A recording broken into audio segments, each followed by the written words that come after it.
You're listening to the Meet the Farmers podcast with me, your host, Ben Eagle. Please remember to subscribe to the show wherever you are listening.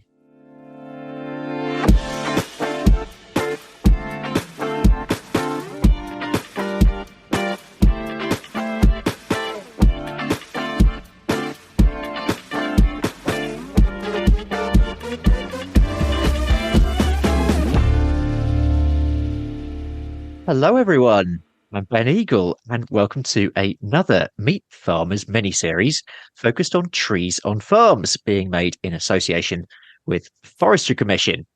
Now, in this series, we're asking three questions focused on the why, what, and how of farm woodland management. In this first episode, we'll be asking why we need to improve our management of farm woodlands in the UK in the first place. Then in episode 2, we'll have a question time format asking what farmers need to know about managing trees. And in the third and final episode, we'll be asking how farmers can manage their farm woodlands better.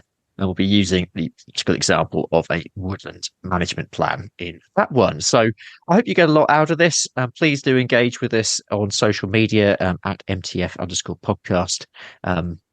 Yes, I'm thrilled to be joined once again by my Forestry Commission co-host, Jon Burgess. He's made it back. Jon is a Woodland Resilience Officer based in the Southwest. Jon, it's great to have you back again. How are you doing? I'm very well, Ben. Great to be back. Thanks for having me back. Do you want to briefly introduce yourself again to the listeners once again? I should just say, listeners, if you haven't listened to our first series that came out roughly a year ago, so just scroll back through the episodes to find that. Yeah, thanks, Ben. Great to be back. I'm the Resilience Officer. I'm based down here in the southwest of England. I help people ensure their woods are fit for the future. That means woods are prepared for climate change and the things that we are anticipating that will be increasing problems, droughts, storms, as well as the sort of the unknowns, the pests and the diseases, the new things that are coming, helping them design new woodlands fit for purpose, but also adapting existing woodlands. So as you can imagine, it's a pretty busy job. And in terms of this series, so last year we went to the Chatsworth Estate, we were down in Devon for a bit, Cumbria as well. This time we're sort of looking more generically, I suppose. What are you most looking forward to from this new mini-series? Well, yet again, really looking forward to hearing some of the experienced voices from the range of guests that we've got lined up. But also this time we're doing a Q&A panel. So kind of getting very real and nitty gritty, because sometimes the stuff I talk about can be quite theoretical. So yeah, all good. And in terms of today's episode, we're focusing on the why. What does that actually entail? What are we going to be talking about? Yeah, the why is why we should manage our woodlands, or the listeners should manage their woodlands. People sometimes think the woods all sort of look after themselves, but we know that a sensitively managed woodland delivers so much more for society. That is a mixture of public goods, such as clean air, water, and a regulated flow in areas that flood. The woodland itself is healthier. It's more structurally and species diverse, which is great for helping it respond to climate change. But there's also the private benefits that go to the woodland owner themselves, the saleable timber. And that's what we'll be talking about with our first guest. Just to put this into context, as a nation, we import 80% of our timber needs. We only grow 20% of the timber we need. Yeah, I think that's a really important point, isn't it? I'm not directly involved in forestry, but that stat shocked me, actually, and made me think for sure. Talking of our first guest, do you want to introduce him? Who have we got? Yeah, our guest for this first episode, really excited to have Dougal Driver. Dougal is the CEO of Grown in Britain, an initiative that promotes timber products grown in the UK. Welcome to the podcast, Dougal. Thank you very much. It's fantastic to be here. So, as we'll explore today, there are many reasons why we might want to increase our management of woodlands in the UK, particularly farm woodlands. What for you, Dougal, is the most important reason? It's a cliche perhaps in some of the retail sectors, but every little helps. You mentioned an import figure of around 80%. We'll never be self-sufficient because we do use a lot of products and we've got limited land area, but about 40% of our woodlands are undermanaged. Growing Britain's about 10 years old, as you can see from the logo behind us. That's that 10th anniversary this year. And 10 years ago, it was about 60+% was considered unmanaged by the Forestry Commission, and now it's about 40%. Whilst we might not be able to replace that 80% import, to have half our current woodlands actually underperforming and not being managed. So it's quite a big answer in the sense that every little helps, because every little woodland can help. We import some very simple wood products from around the world, like even split logs in bags that you put on an open fire. And there's nothing simpler you can get out of a very small woodland. 2.5 trees could give you a ton of firewood to last, the winter. So every little really does help. And of course, it scales up from there. You mentioned a couple of stats there, Dougal, but Jon, do you have any statistics on the state of farm woodlands in the UK in terms of wood management practice or productivity? I mean, what state are our farm woodlands in generally? We are talking on general terms here. Yeah, absolutely. It's with the statistics that we do for UK forestry, we don't separate out who is owning the wood, whether it's a farm woodland or not. But as Dougal said, most of our woodlands are unmanaged, and we know that smaller woodlands are less likely to be managed than the bigger ones, and that's a function of sort of the economics of scale of running a timber harvesting operation. Farm woodlands are those smaller woodlands, more likely to be a smaller block of woodland or collection of small woodlands. So therefore, we can make a fairly reasonable assumption that farm woodlands are those that we most need to target to encourage them, to help support them into management. And just that difference between a managed and an unmanaged woodland. Unmanaged woodlands tend to have quite a closed canopy. That reduces the light to the ground floor. That reduces the amount of ground flora, the understory, and that's where the wildlife is. So if you want a biodiverse woodland, you really need to sort of break up that canopy and get some structural diversity in there. No, I couldn't agree more, if I may come in there, Ben, because I don't know whether this is true, and I'm very easy to get hold of farmers out there and others who might be listening to this, but I suspect, and I see, and I talk to a lot of farmers who are absolutely brilliant at managing the land for the crops or the stock or the arable, and they look at the piece of woodland and they're a little bit like, oh, I better not touch that. I'm not sure that the sound of a chainsaw is as welcome as the sight of a combine harvester, which kids might draw pictures of for their school teachers on the return to term. But actually, the wildlife that Jon just talked about, that's encouraged when you thin that woodland and you create a renewable product, you harvest a renewable product, and it's brilliant for biodiversity in nature. It's great for carbon because you're using wood, not other materials potentially. Maybe on the farm, we'll come on to how you might use some of this material on farm as well. So I would say that I'd encourage everybody to obviously check out the felling license rules with the Forestry Commission, Jon and his colleagues. There are allowances up to 5 cubic meters per quarter within the Forestry Act for you to fell trees in a woodland without necessary license, but do check the rules. But they're not onerous, and the Commission are there to help, and you can get in touch with Growing Britain as well. And we really, really encourage that management. So yeah, I get a feeling that I can see, here in Jon's voice, that it's good for wildlife, it's good for all these things, encouraging somebody to do something that maybe they're a bit reluctant to do, maybe a little bit wary of. Don't be. Think of it as managing any other crop on your farm if you want, and you get all of the benefits that go with it. Because just reflecting on those unmanaged woodlands, but also that idea of wariness, how much do you think that this is just an issue, actually, of farmers actually just not, and this is a question to both of you, I suppose, farmers just not really having the time or the knowledge, the resource, so it's much easier to just say, well, I'm going to focus on this bit of land, on the bit that I understand, and we'll just leave that to do its own thing. Yeah, and that's why the Forestry Commission have support projects, such as one that Growing Britain's involved with, actually, where we support what's called unengaged woodland owners. We do know it's a problem. You're absolutely right. It's a great question. And I don't think Jon or I would pretend otherwise, that landowners with woodlands are sometimes very hard to reach. If woodland owning is not a key part of their portfolio, such as, say, larger estates, which might have professional advice. Yeah, farmers and other landowners, absentee landowners that own farm-type woodlands but aren't necessarily farmers themselves, can feel quite remote from the likes of myself or Jon and other organisations in terms of getting advice. But they needn't be if they've listened to this, because there's two ways they can get hold of us now. And like I say, there are actually projects and support mechanisms out there to get people through that sort of first gateway into knowing what is the right thing to do or not? I just pick up on those thoughts that there's a lot in the press nowadays about sort of, good woodland management and that press for biodiversity. And people think that cutting down a tree is a bad thing, cutting down a live tree. For centuries, decades, one of the things that we've done is manage woodlands. And some of our best woodlands are woodlands that have had a continuity of management. And that is just very sensible, just going in and selecting the odd tree because that's the one you're going to build a gatepost out of, or that's the one with a bit of firewood, or that one's a bit bent and twisted and gnarly, so I'll remove that one and leave the nice straight trees to grow on. So it's just not to be afraid, not to think that you're doing something wrong by cutting down a tree, and it kind of building up that mentality that sensitive woodland management is a good thing. Let's bring this towards resilience. I mean, Jon, this is a key part of your role within the FC, within the Forestry Commission.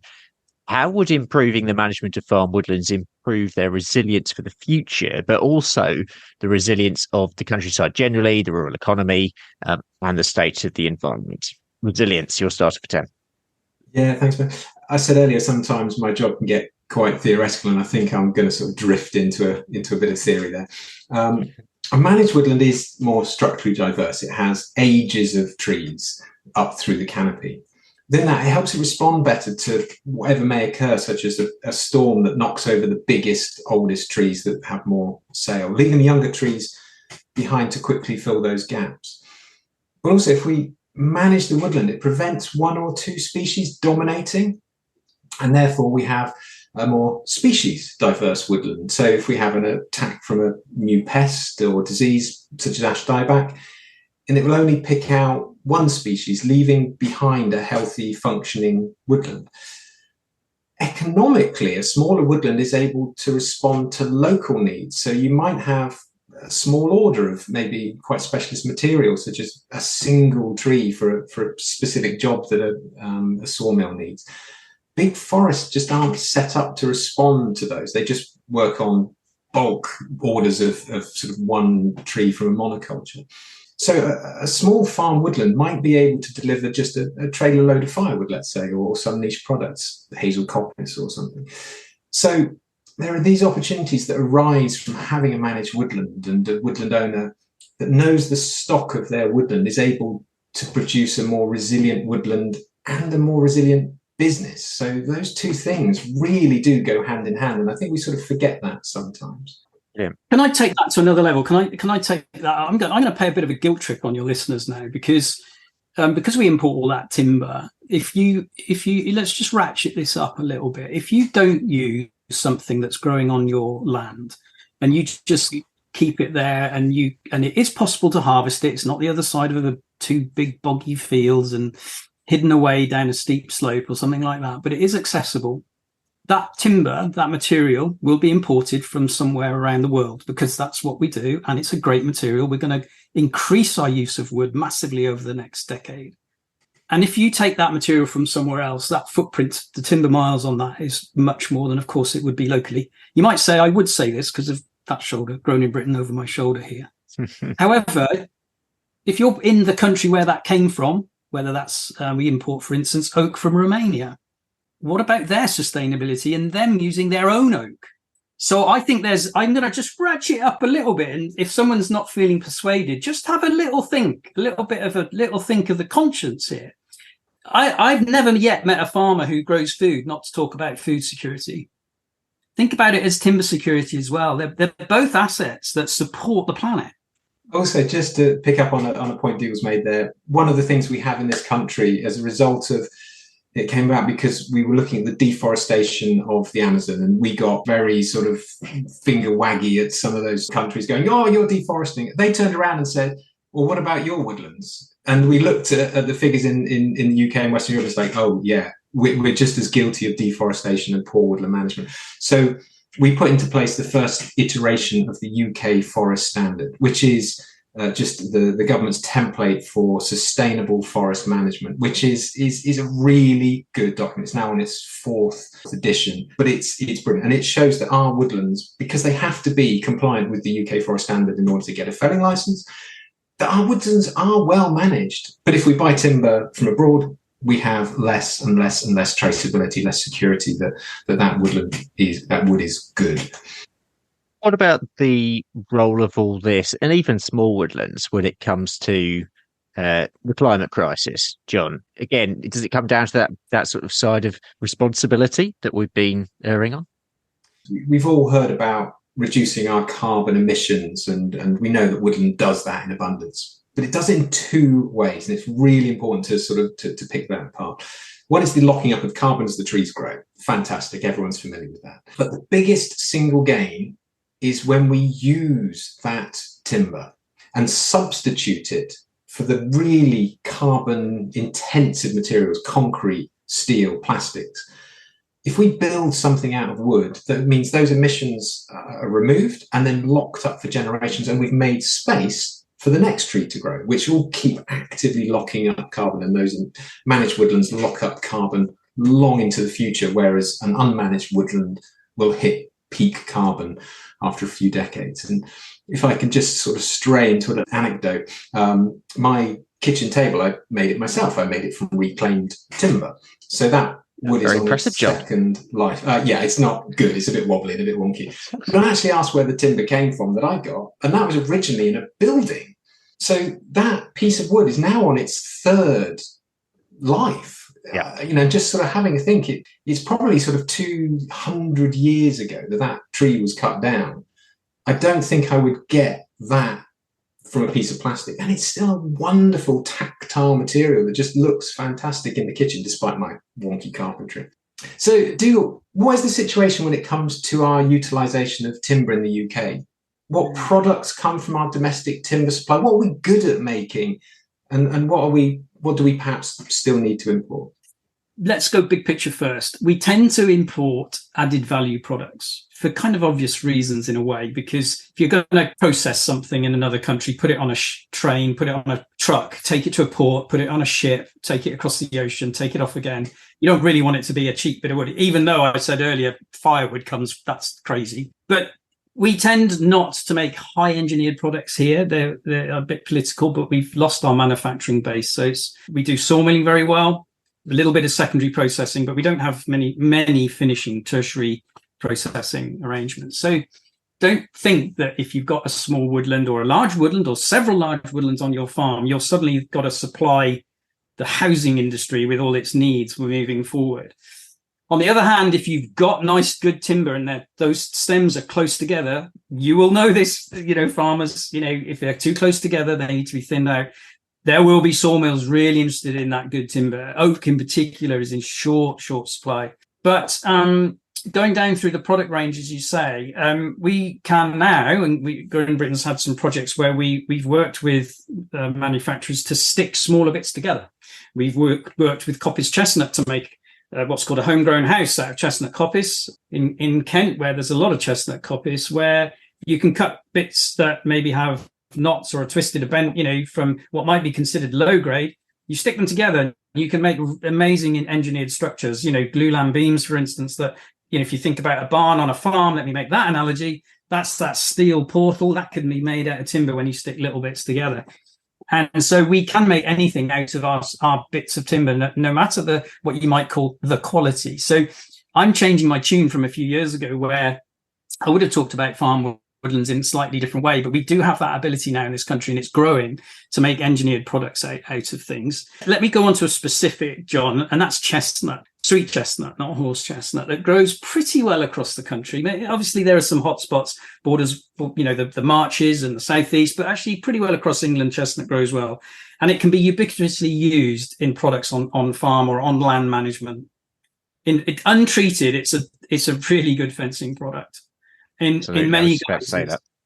Yeah, it's untreated. So you don't have all of those problems of the planet and chemicals and treatment, and also afterlife. So there's products and there's also species. Oak, always sellable if quality. You've obviously got a lot of ash at the moment that's getting disease, sadly, but use it. Don't let it go too far. And look at things like chestnut and perhaps secondarily hazel, which has a more limited product range, but nonetheless could be useful. But definitely chestnut, sweet chestnut coppice, even better for carbon, because that stock stays in the ground.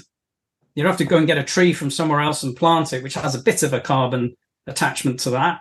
it just grows again from the stem. Just one thing to say, when we're looking at species that are suitable for climate change, sweet chestnut generally comes up. The climate we're expected to have in 30 or 40 years is what they're having in France now, mid-France. If you go down there, you are seeing large chestnut plantations for the nuts as much as for the timber, walnut orchards. And that's kind of, they look fantastic. They look quite in keeping with our understanding of woodlands, but just using a slightly different species, but species that have fantastic timber. How could improving our farm management contribute to the situation of providing that timber, providing that the needs of the supply chain? Yeah, so we've talked about existing woodlands that are already there quite a lot, haven't we, John? And what to do with what you've got. And I think we need to cover off a few more things with that. But actually I think we should look ahead as well at and talk about new woodlands. And if you've got room for more, there's great support from the Forestry Commission to create new woodlands. It's never been better to do that. The long-term potential is that we're going to want more timber in time. Now, foresters tend to think long-term. We have to. You don't necessarily take the shade of the trees you plant, is the saying in our world. So you do need to think ahead. But if you've got long-term aspirations for you and your family and generations to come, also get those new woods in the ground. It's not just the incentive of what the Commission that will support you with, but there's the incentive of the future generations who will want these products. Now, in terms of how you might look at that, some very basics to me. There was a guy called Sir John Lawton who did some principles a few years ago, which I absolutely love, which is, in summary, bigger, better, joined up. If you've got a woodland already, make it bigger and try and make it better. Before, make it bigger with new next to it, and join dispersed woodlands up if you can. I don't need to explain again to listeners about wildlife corridors, but because that's pretty obvious stuff. But rather than isolating a new woodland somewhere on the farm, think about making the ones you've got already bigger, joining them up. And of course, at the same time, getting in and managing what you've got. I do get quite angsty about support for new woodlands when the existing woodlands next door aren't touched and haven't been touched. And also access. I mean, clearly, I mentioned slopes and wet ground. There's not if you've got a small woodland, it's not a huge amount of money in it. A sawmill will buy a lorry load of timber logs, and you'll be familiar with what that looks like. And obviously, you've got to get that to roadside to get it onto an articulated lorry, or to get it somewhere a crane can lift those logs onto a lorry. So if you are planning tracks and you're doing tracks for your farm, just think about where those woodlands might be maturing, where there might be mature timber, and just maybe a little bit of a deviation and turning circles, stacking areas, things like that. Always good to think about that over the long term for ready for harvest. Although most small woods on farm can be handled, the products can be handled by what I would call normal farm machinery. What might be you or your neighbours might have that could get small amounts out to roadside or to your own stores. Just in relation to the answer you gave, just as the cogs are whirring here, one of the things that the government actually is offering at the moment is a farm productivity grant where you can buy small pieces of equipment, such as a timber crane to put on the back of just an ordinary tractor, or a timber trailer, which can kind of kickstart some of the management of the smaller woodlands. So there is help and support. It might not be obvious where it is, but speak to the Forestry Commission, speak to Growing Britain, and we can pinpoint you, signpost you to what your needs are. Just while Dougal was mentioning new woodlands there, but I suppose we're also talking about increasing diversity within existing woodlands. Just some thoughts from you both, perhaps starting with Jon, on structure, genetics, thinking to the future. Again, this is with your resilience hat on. What might the benefits be of improving that, increasing that diversity of structure and genetics, and how do you sort of see that coming out in future? That's a relatively small question for such a huge topic. I think probably the best way is if I just focus on one single aspect. I'll focus on drought. Most farmers will be aware of the weather, the forecasts we're getting with climate change, that will have increased occasions of drought, and droughts will last for longer. We've already experienced that in the forestry, where we plant in the winter, and then the early spring, when the trees are just developing, getting their roots down into the soil, they're most vulnerable. If we plan for drought, we can have species that are naturally more drought tolerant. We would turn quite normal to the pines, Scots pine, but there are others available. When you're creating woodland, you have the freedom of choice to use species. You can pick the ones that you know will be well suited to your soils today and well into the future. But even then, with a single species, there's a huge native range to Scots pine. It grows from the tip of Scotland down to the Mediterranean. Within that, you have genetic differences to those trees that will make them tolerant to long, hot, dry spells. They're the ones from the Mediterranean. The Scottish Scots pine are very tolerant to frosts and long, sustained cold winters. And if you plant them in the wrong place, then you're doing more sort of harm than good. But if you actively select ones that will be more helpful in the climate change that is to come, then you are setting yourself up for success rather than failure.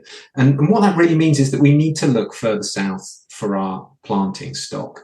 We're kind of in a situation, I'm from the south of England, that where we go to a nursery and we get planting material, we have to ask where that seed orchard, where the genetic origin is. And very often it's from the Midlands, where quite a lot of our seed orchards are.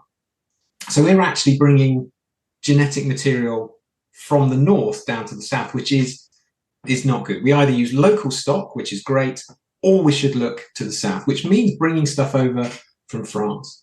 Adding to that, don't get hung up on native. Only buy from Plant Healthy certified nurseries and suppliers. Plant Healthy is a kite mark for the biosecurity credentials of that organisations, and they're not difficult to find. Most of the tree nurseries in this country now are Plant Healthy certified because Jon and his colleagues have insisted that that's the case for any grant that they put out has to have stock from those. But you might be tempted or know somebody locally and get stock, but be careful because that might be a biosecurity risk to what you're doing.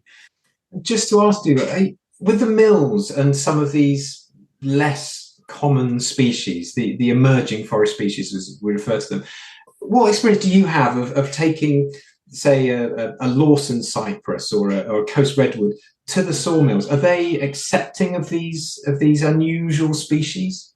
There's a temporal issue here. So you can't second guess what people want in 60 years' time. That's really hard to do. We've been bitten by that one in the past. But actually, let's take collectively the redwoods. So your cedars, your cypresses, and things like redwood, giant redwoods and Sequoia and Wellingtonia. And they actually were unfairly not wanted by sawmills 10, 20 years ago. So there's been a change now as it's realised that it's not just all about oak and ash and beech, because some of those markets are quite variable. And actually, some of those timbers you mentioned are very, very good, quite durable and good for cladding. We import Western red cedar and cedar from Canada to use, and we grow loads of it, and the mills be happy for it. There are some that aren't quite so good. Western hemlock is harder to sell perhaps into the market, but there is a market for it. Scale is an issue, and we might come on to working with your neighbours in order to create scale, because, always think of a 26-ton articulated lorry full of stuff. That's economic. It's no different to taking grain away from a silo or delivering potatoes halfway across East Anglia. You need a lorry to make it economic. It's no different with timber. With working with neighbours and pooling together, perhaps small woodlands pooling together, what's the opportunity value there? Well, it's difficult. It's not something that we naturally do as human beings. It's not something we naturally do as landowners in this country. So I would urge anyone who's interested in doing that is talk to your neighbours as you already do about other things. I'll go into another area. So I'm not going to, that's another subject on itself, but because there aren't, unlike some other countries, America, France, the Scandinavian countries, where naturally agglomerations of landowners work together, both nationally and locally and regionally, into hubs. I'd love it. We would love that to happen. Do it if you can.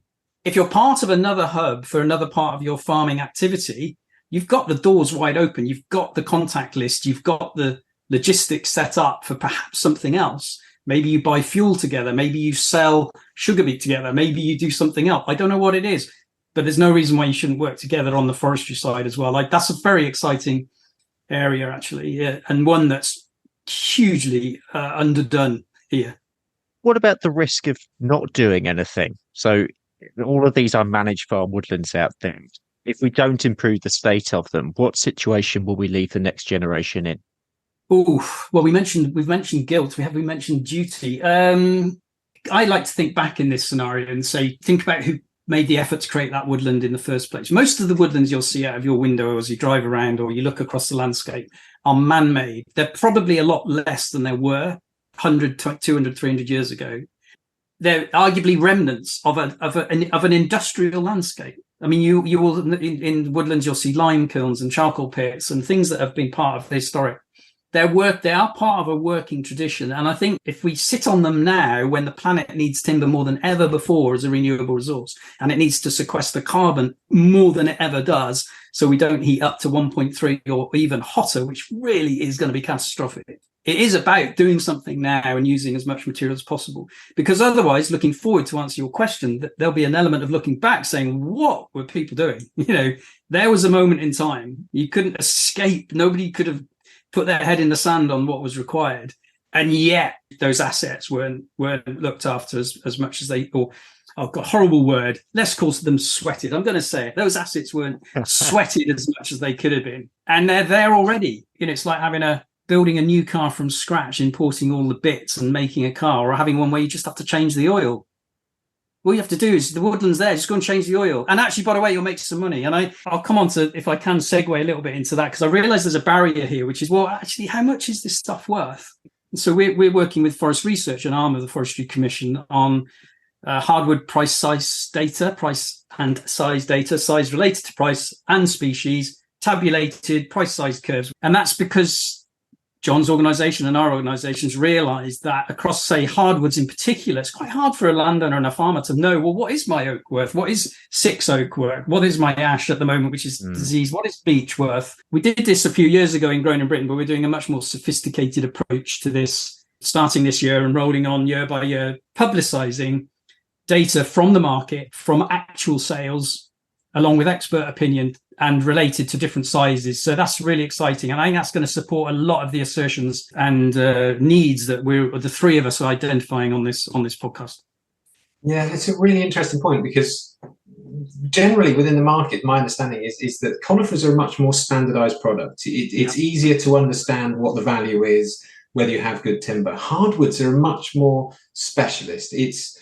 It's very easy for a woodland owner to offer their product for sale, and someone's go, oh, it's all just firewood, and that's a sort of generally a lower value product, rather than they hear stories of people selling individual trees for veneer for thousands of pounds, and there's a little bit of knowledge that is needed to understand what you have, whether it's a good sawlog quality.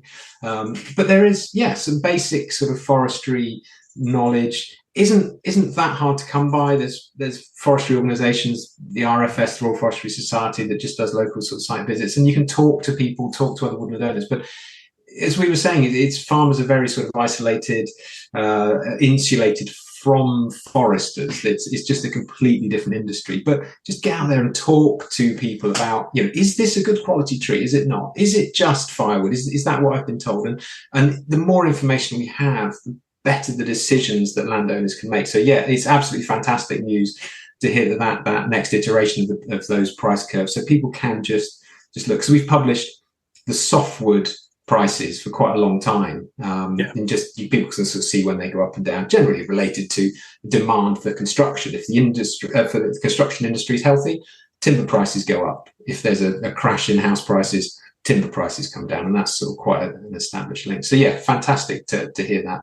I'm going to pick up on something you said, which is I imagine is stuck in listeners' mind, about sweating the assets. Just to pull a few threads together, we know that nearly half of our woodlands are unmanaged. That means that that 20% of our timber supply that is being used, we're having to work those woodlands very hard to produce that 20% of timber. If we could manage all our woodlands, we can bring down that intensity of management of some of those big conifer plantations that people do get a little bit sort of sniffy about, those sort of monoculture Sitka stands, and we can just sort of spread that out across the countryside in the same way that farmers wouldn't try to get your whole business's crop from just one field and have another one sort of set aside and just left to go. So there's a real point there, and I think it's really good, John. And your target, the government's target, is 16.5% in woodland cover, and we're at about 12-13%. How you want to count now? You're not going to get that by monocultural spruce going across half of Hampshire, are you, or somewhere? So it has to be those mixed woodlands producing all those different assets, such as cleaning the water, cleaning the air, providing biodiversity, providing wonderful timber, sequestering carbon. So I think I mean there is a place for plantations, but even those need to have sort of up to say 30% mixed around them to be sustainable and resilient. So you're right, and we won't get to those targets if we don't think about multi-purpose woodlands. That's for sure. Definitely, just sort of thinking that looking back from 20 or 30 years in the future at the decisions we make today, we can definitely make some low regret decisions and actions, and putting woodland into management is one of those, because we know that managed woodland is better, is more biodiverse, is more resilient. So making a decision not to manage the woodland, I think, will come to be seen as a sort of a missed opportunity or as a regret, whereas someone who starts to just understand their wood and gently manage it and just to think about what you've got and how best to use that and to protect it, we'll sit there in 20 years time and think, that was a great decision. Diversifies the farm business as well if you're making a little bit of income from the timber, or even just saving on your heating costs because you're burning a bit of your own firewood. No regret options. I like that 20 years. If I made just one wrap up point from me, Ben, is that it may feel like you're the first to go into that woodland because you've been there for 20 years and it seemed like, oh, it's a bit scary or it's a bit untouched, or what do I do?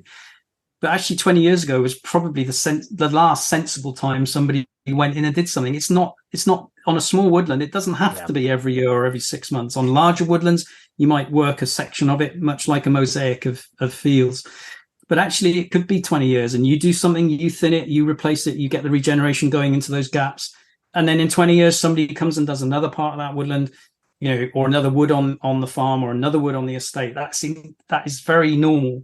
It doesn't have to be everything all of the time, and it doesn't have to look like it's been managed recently for it to be in management. There's something around realizing the time scales of woodland management. They're on your side. And so, again, I encourage everybody, if you've got woodland, just go and look at it again and look up. And if you look up and the crowns are like this, you can't see the sky through the crown, then it's probably undermanaged. That's the simplest way you can look at it. I think that might be the mic drop moment to leave it on.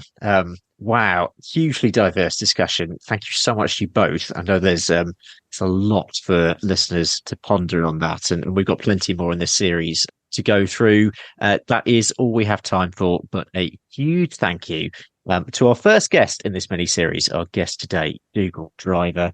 And a big thank you also from me to my co-host, Jon Burgess. Jon, what have we got coming up in the next episode? We are having a farm woodland question time, and we'll be putting listeners' questions about farm woodland management to Simon James, who is Woodland Management and Policy Senior Manager at the Small Woodlands Association. And we'll also have James Ramsky-Gardner, who is the Agroforestry Advisor, one of my colleagues in the Forestry Commission. And we'll be answering those questions, hopefully giving you some really good quality advice. We'll also have your great expertise, of course, as well. In the meantime, please do share this episode amongst your farming network, and we hope that you'll get the aim of this really is to get us all thinking more about trees on farms. Any further information can be found in the show notes, and there's some links in that as well. Until next time, though, I'm Ben Eagle. My co-host is Jon Burgess, and this has been a Meet the Farmers mini-series on trees on farms, produced in association with the Forestry Commission. We will see you next time.